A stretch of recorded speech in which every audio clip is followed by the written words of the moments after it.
অবশেষে মুক্তি পেল ফিলিংস। না না এটা না, এই ফিলিংস। কনফিউজ আমিও হয়েছিলাম, কারণ দুটো গানই একই রকম লাগলো আমার। আমি ভাবলাম যে হয়তো দুটো একই কম্পোজারের লেখা, তারপর দেখলাম না, এই গানটা সচিন জিগারের আর এই গানটা ডিএসপির। তো আমি এইটুকু বুঝলাম যে ডিএসপির ইউএসপি হলো চুরি করা। আমি আগের ভিডিওতেই বলেছিলাম যে ডিএসপির বায়োগ্রাফিতে, উইকিপিডিয়া বায়োগ্রাফিতে লেখা আছে যে he is inspired by Michael Jackson and Ilaiyaraaja. তো আমার তো মনে হয় সামহাও সচিন জিগারটাও অ্যাড করা উচিত, বিকজ সচিন জিগারের কাজটা স্ত্রী ওয়ানের একদম হুবহু কপি হয়ে গেছে। আপনি শুনলেই বুঝতে পারবেন যে মিলেগি মিলেগি আর ফিলিংস একই রকম। আর এই টপিকে বলতে গেলে যেটা বলা উচিত, যেটা মেনশন করা উচিত, আমার মনে হয় যে ফিলিংসের সাথে যেটা হচ্ছে, that is inherently what is wrong with the music industry নাওয়াডেজ। যে একটা টেমপ্লেট যদি ওয়ার্ক করে যায়, সেটাকে নিংড়োতে থাকো যতক্ষণ না সেটা তেতো হয়, লোকে বমি করতে আরম্ভ করে দেয়। This has happened all across the board. এটা শুধু সাউথ বলে না, বলিউড বলে না, যে কোনো ক্ষেত্রেই একটা জিনিস ওয়ার্ক করছে, সেটাকে সেকেন্ড বার, থার্ড বার, ফোর্থ বার, যতক্ষণ না অডিয়েন্স বলছে মাফ কর ভাই, আমি আর এটা চাই না। পুষ্পা 1 এর গানগুলো যেরকম খুব অর্গ্যানিক লেগেছিল, ঠিক আছে, অরিজিনালিটি বা ওদের সং স্ট্রাকচার এত কিছু ডিটেলে যাচ্ছি না ক্রিটিসিজম নিয়ে। আমি বলতে চাইছি যে it had freshness in it. গানগুলো শুনে মনে হচ্ছিল হ্যাঁ একটা নতুনত্ব আছে। তখন যে ধরনের গান হচ্ছিল ওই টাইমে, ইট ওয়াজ ডিফারেন্ট, এবং that is why it worked. এবং প্রত্যেকটা গানই নিজের মতো একটা বেঞ্চমার্ক হয়ে গেছে। আপনি যদি এখনো সামি সামি শোনেন, আপনি ওয়ানটাওয়া শোনেন, আপনি যদি এই গানটা শোনেন আপনার এ বিড্ডা এ মেরা আড্ডা, এই প্রত্যেকটা গানই they were in themselves quite fresh, ঠিক আছে। আপনার সেগুলো এখনো গুনগুন করতে ইচ্ছে করবে, যদি ওগুলো কিন্তু খুব রিদম সেন্ট্রিক গান, বাট মানে আমরা বাংলা ভাষায় যাকে বলি ক্যাজরা, ঠিক আছে, মানে ক্যাজরার মধ্যেও একটা পেপিনেস ছিল, ঠিক আছে। You will enjoy that. মানে ডাজন্ট ম্যাটার আপনি কোন ব্যাকগ্রাউন্ড থেকে আসছেন, আপনি ক্লাসিক্যাল ব্যাকগ্রাউন্ড থেকে আসছেন নাকি রক ব্যাকগ্রাউন্ড থেকে, আপনি জাজমেন্টাল না হয়ে ওই গানগুলো এনজয় করতে পারবেন। বাট পুষ্পা 2 এর মধ্যে আমার যেটা ফিল হচ্ছে, সেটা হচ্ছে প্রত্যেকটা গানই এই টেমপ্লেটগুলোকে ম্যাচ করার জন্য বানানো হয়েছে। মানে সামি সামির জায়গায় আঙ্গারো দেওয়া হচ্ছে, উয়ান্টাবার জায়গায় কিসিক দেওয়া হচ্ছে, এ বিড্ডার জায়গায় হয়তো অন্য কোনো গান দেওয়া হচ্ছে। এই প্রত্যেকটা গানই প্রডিউসার মনে হয়েছে বস ইয়ে গানা ওয়ার্ক কিয়া হ্যায়, এর বদলে এটা বানাও, এর একদম ছাঁচে।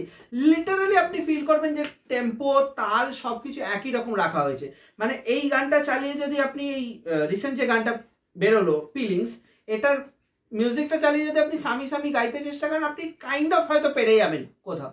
তাই হচ্ছে প্রত্যেকটা গানকে টেমপ্লেট ধরে, একটা স্ট্রাকচার ধরে গান বানাচ্ছে, উইচ ইজ নট রং। আপনি করতেই পারেন, ঠিক আছে। এটা ইতিহাসে সব জায়গায় হয়েছে, একটা গান ওয়ার্ক করলে কেউ না কেউ তার টেমপ্লেটের উপর গান করতে আরম্ভ করে দেয়। এগুলো অনেক রকম নামও হয়, যেরকম স্যাম্পলিং, ইন্টারপোলেশন। তো এইগুলো করে অনেকে ওয়ার্ক অ্যারাউন্ড করে যাতে এটাকে কেউ প্লেজিয়ারিজম না বলতে পারে, চুরি না বলতে পারে। তো এই ক্ষেত্রে ওই রকম ভাবে ইউজ করেছে। বাট গান আজকাল যে প্যাটার্নটা চলছে, সেটা হচ্ছে একটা গান নানান রকম গানের মতো শুনতে। মানে ওই গানটা শুনলে ইউ ক্যান্ট রেকগনাইজ যে এটা এই গানটাই নাকি আরো 10টা গানের খিচুড়ি, ঠিক আছে। এই 10টা গানের মতোই লাগছে একটা গানকে, but then again exactly pinpoint করতে পারছেন না যে কোন গানটা থেকে নেওয়া। সো এটাকে ওয়ার্ক অ্যারাউন্ড করা হচ্ছে। আগে যেরকম প্রীতমের গান বলুন, আনু মল্লিকের গান বলুন, এটা ডাইরেক্ট চুরি।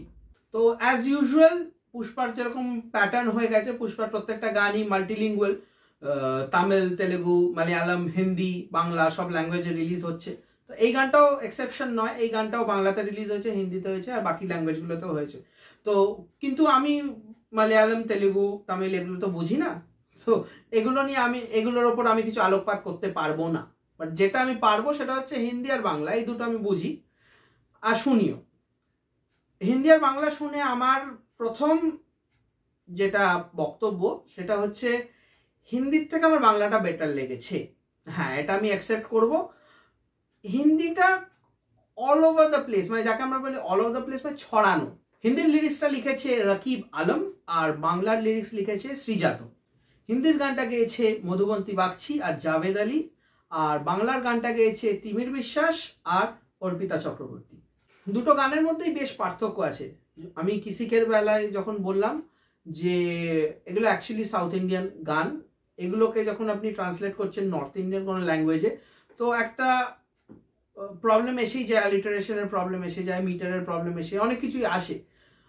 ঠিক আছে, তাও আমি বলবো কিসিকের থেকে বেটার হয়েছে এই ট্রান্সলেশনগুলো। কারণ কিসিকটা যা ছিল ওটা তো, যদি আপনারা দেখতে চান আমি কিসিকের একটা রিভিউ করেছি, আই বাটনে আমি রিভিউ লিঙ্কটা দিয়ে দেবো। বাট কিসিকের থেকে বেটার হলেও যে খুব দারুণ কাজ এরকম নয়, ঠিক আছে। আপনারা অনেকে কমেন্টে বলেছিলেন যে তুই হেটার। না, আমি হেটারও নই, আমি শ্রীজাতর লাভারও নই, ঠিক আছে। আমি শ্রীজাতকে 2 টাকা দিইনি, আমাকে দেয়নি, ঠিক আছে। যে কাজটা বাজে সে কাজটা আমি বাজে বলবো, যে কাজটা ভালো আমি ডেফিনেটলি ভালো বলবো। কিসিকের থেকে এটা একটু বেটার করেছে বটে, বাট কাইন্ড অফ এরকম ব্যাপারটা হয়েছে, আপনি হাইওয়ে দিয়ে ধরুন যাচ্ছেন সোজা গাড়ি চালাতে যাতে, মাঝে মাঝে এই যা করে আপনি বাইলেনে নেমে যাচ্ছেন, কাইন্ড অফ ওরকমই লাগবে।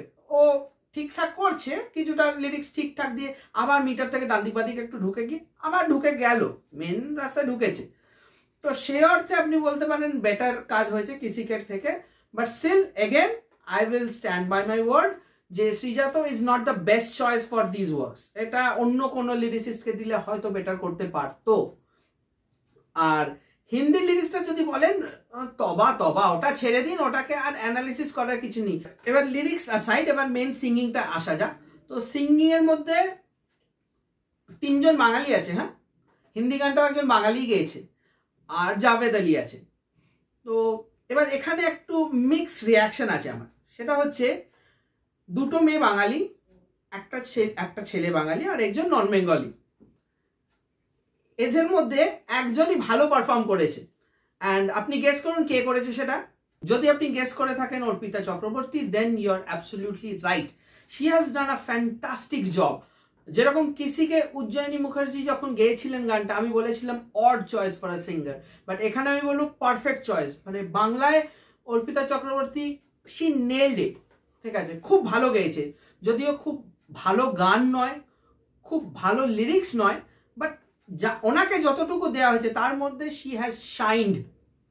আর যদি আরেকজন বাঙালির কথা বলা হয় সেটা হচ্ছে Madhubanti Bagchi. No, I was terribly disappointed. উনি যখন আজ কি রাত গানটা গেয়েছিলেন স্ত্রী 2-এ, তখনই আমার গাট ইনস্টিংক্ট ছিল যে will she be able to succeed in Bollywood, because ওনার গলার স্টাইলটা খুব কি বলবো টিপিক্যাল। ওনার গলার স্টাইলটা একদম 1-2টো স্টাইল অফ সংসে ফিট করে। এটা হয়তো উনি আরো যত গাইবেন তত আপনারা এটা বুঝতে পারবেন। She is not a versatile singer. এবার এই ধরনের গানে she has not been able to deliver at all. হিন্দিতে অনেক বেটার সিঙ্গার ছিল, প্রচুর চয়েস ছিল, যে কাউকে দিয়ে গাওয়ালে এই গানটা হয়তো বেটার হতো।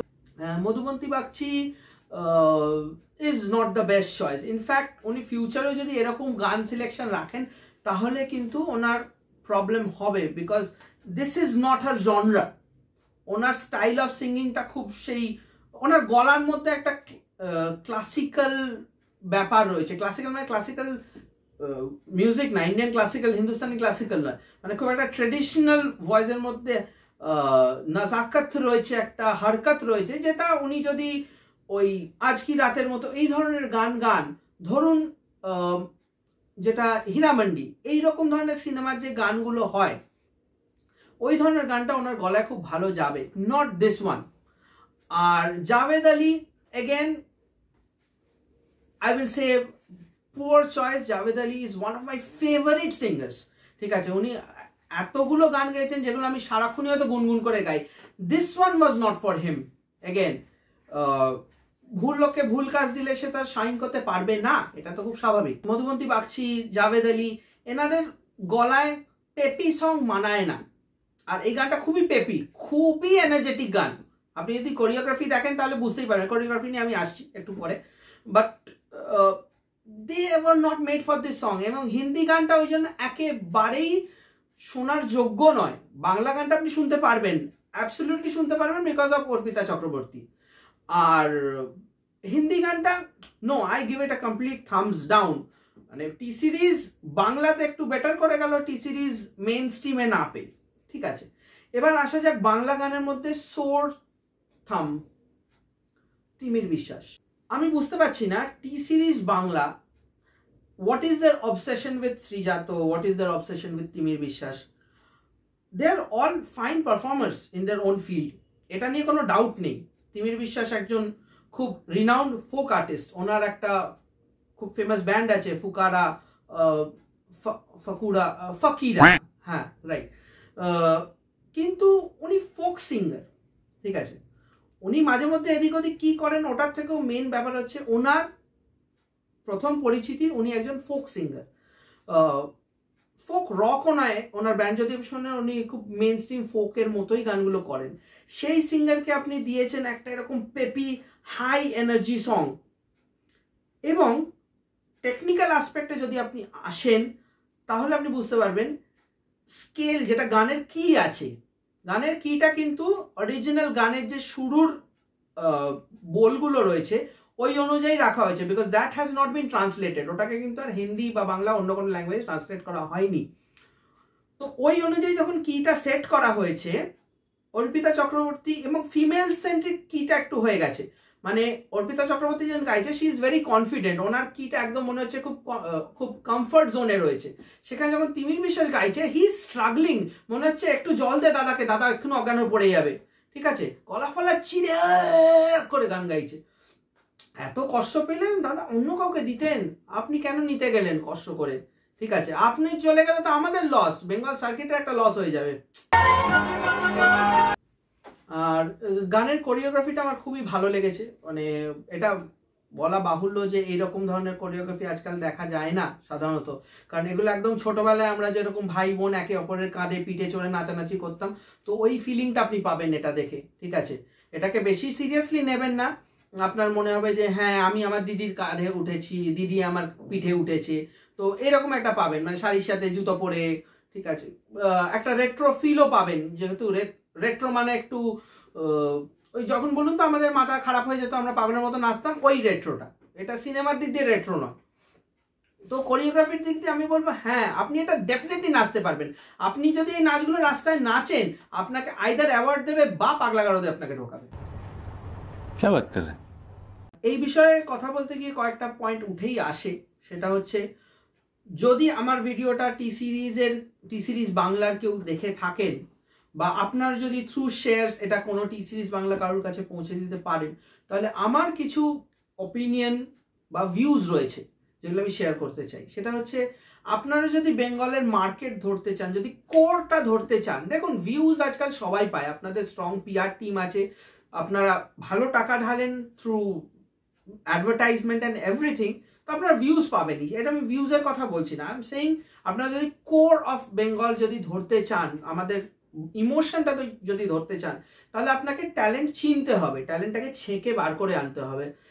এলিতেলি যেই বাঙালি শুধু বাঙালির ইমোশনের উপরে চলে তো আপনি মার্কেটটা ধরতে পারবেন না, এটা পসিবল নয়। আমার এই বিষয়ে কথা বলতে গিয়ে একটা এক্সাম্পল মনে পড়ে গেল। যখন আমি কলেজে পড়ি তখন একটা মুভি আসে, আপনারা সবাই নিশ্চয়ই দেখেছেন, অটোগ্রাফ বলে। ওখানে আমাদের ফসিলস বাংলা ব্যান্ডের লিড সিঙ্গার রূপম ইসলাম একটা গান বেঁচে থাকার গান। তো এই গানটার জন্য উই ওয়ার ভেরি এক্সাইটেড যে রূপম দা এরকম একটা গান গেয়েছে, আমাদের বাংলা ব্যান্ডের একজন মেন স্ট্রিমে গান গাইছে, তখন এটা ভাবা যেত না। And it was a fantastic song, fantastic selection for, মানে fantastic choice for a vocalist. তো গানটা অসাধারণ খেটেছিল। আবার যদি রূপম ইসলামেরই কথা বলি, ওনার আরেকটা গান কিছু বছর তার আগে জান্নাত মুভির টাইটেল ট্র্যাক উনি গেয়েছিলেন, হিন্দি গান। ইয়েস, রূপম ইসলাম হিন্দি গান গেয়েছেন, জান্নাতের টাইটেল ট্র্যাক প্রীতম কম্পোজ করেছিল, জান্নাত জাহাঁ। ম্যাসিভ হিট, গানটা অসাধারণ হয়েছিল, আমরা সবাই গাইতাম। তাহলে কি করে ওয়ার্ক করলো? You have to select the right person for the right job. আজকে Timir Biswas is not a bad singer, but ওনার একটা জনার আছে, ওনার একটা স্টাইল আছে। দেখুন আজকে আমরা সবাই পেটের জ্বালায় কাজ করি, কেউ হ্যাঁ কারুর পেট ছোট, কারুর পেট বড়, কারুর খিদে কম, কারুর খিদে বেশি। তো আজকে উনি যখন হ্যাঁ বলেছেন কাজটা করতে, উনি করবেনই। টি সিরিজের কাজ, একটা ব্র্যান্ড নেম আছে, একটা ব্র্যান্ডের ভ্যালু আছে, তো আমি সেখানে টাকা পাচ্ছি কেন করব না? এটা ওনার ডিসিশন না, উনি কাজটা করে হয়তো কোনো অপরাধ করেননি, আমি হলে হয়তো করতাম, কিন্তু ওনাকে সিলেক্ট করাটা এটাই তো আপনার ইনকম্পিটেন্স, যে আপনি জানেনই না কাকে দিয়ে কি গাওয়াতে হবে। আপনার এত পুয়ার টিম, মানে কম্পোজার কম্পোজ করে পাঠিয়ে দিল ওখান থেকে, আর আপনারা মনে হলো হ্যাঁ এই লোকটার নাম ভালো আছে, এই লোকটাকে নিয়ে নি। আপনাকে রেফারটা কে করলো? যে করেছে সে আপনার শুভাকাঙ্ক্ষিত নয়, এটুকু আমি বলতে পারি। Same goes for Srijato, no, not a good lyricist. উনি পোয়েট হিসেবে ভালো হতে পারেন, উনি সফট গান লিখতে পারেন, ঠিক আছে, এই ধরনের গান ওনার জন্য নয়। তো ফ্রম নেক্সট টাইম আপনি অবভিয়াসলি আপনি আমার কথা কেন শুনবেন, বাট দেন অ্যাগেন আমার কথা as a reviewer, as a critic শুনবেন না, অ্যাজ আ বাঙালি যার সেন্টিমেন্ট জড়িয়ে আছে সেই ভেবে আমার কথাটা শুনুন, তাহলে definitely T Series Bangla will grow much much bigger. তো আশা করি আজকের ভিডিওটা আপনাদের ভালো লেগেছে। ভালো লাগলে একটা লাইক, শেয়ার, কমেন্ট করে জানাবেন। আপনি যদি এরকম কন্টেন্ট আরো দেখতে চান তাহলে প্লিজ সাবস্ক্রাইব করুন, সাবস্ক্রাইব করে বেল আইকনটা দাবাতে ভুলবেন না। আর যদি কন্টেন্টটা বাজে লাগে তাহলে ডেফিনেটলি একটা থামস ডাউনও দিয়ে দিতে পারেন। আর যদি কমেন্টে এসে কিছু আপনিও র্যান্ট করতে চান, এসে করতেই পারেন। We will have a fun session, no? ততক্ষণ আমি টম শ্বাস, আপনার হোস্ট।